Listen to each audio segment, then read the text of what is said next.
সোম মঙ্গল বুধ এরা সব আসে তাড়াতাড়ি।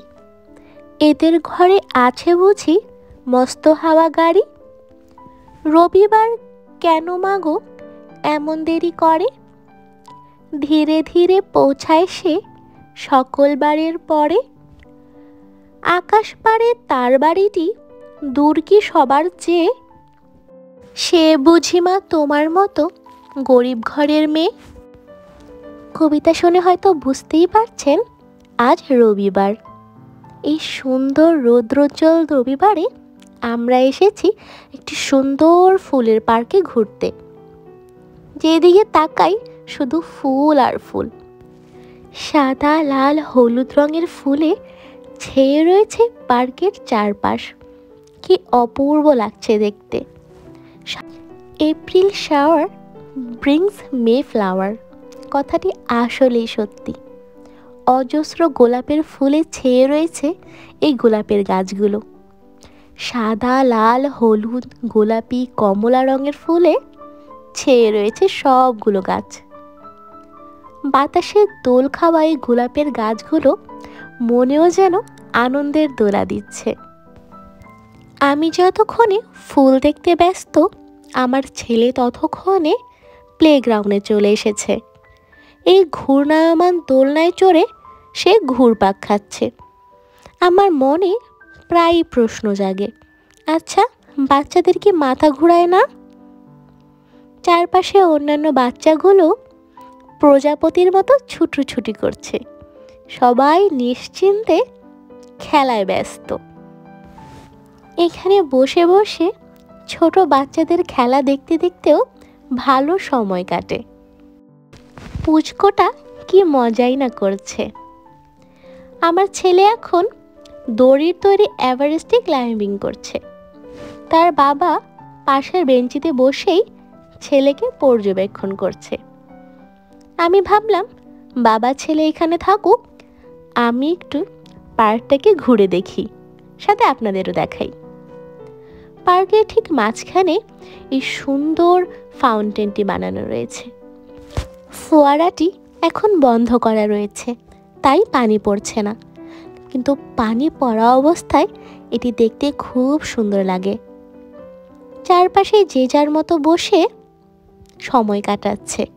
কেউ বই পড়ছে, কেউ বন্ধুদের সাথে আড্ডা দিচ্ছে, কেউ বাচ্চাকে সাইকেল চালানো শেখাচ্ছে, আর আমার সামনে বসে থাকা দম্পতি দাবা খেলছেন। পার্কে বসে সময় কাটানোর পাশাপাশি এখানে বইও পড়তে পারবেন। এই ছোট্ট বুক সেলফটি দেখতে পাচ্ছেন, এটি একটি ছোট্ট ফ্রি লাইব্রেরি।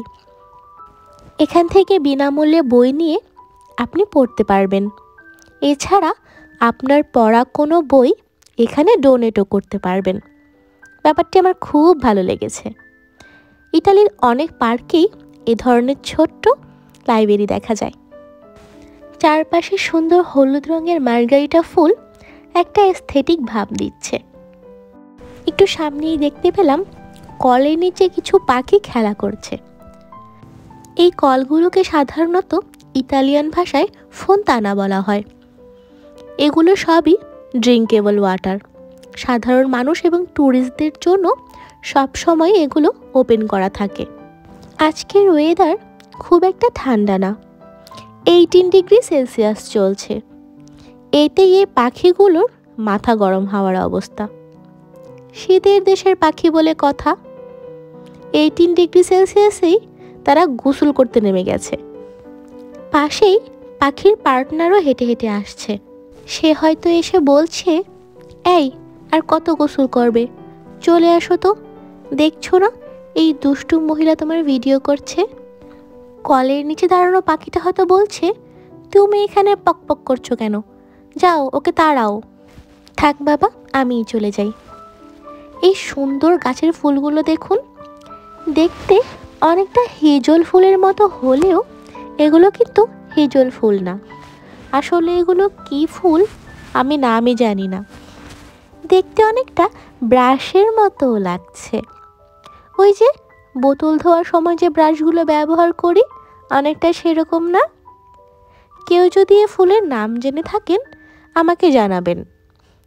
স্প্রিং আসলেই ইতালির বিভিন্ন পার্কে এই ফুলের গাছগুলো দেখা যায়। এই ফুলের কলিগুলো কি দারুণ! আরও একটা ফুল দেখলাম।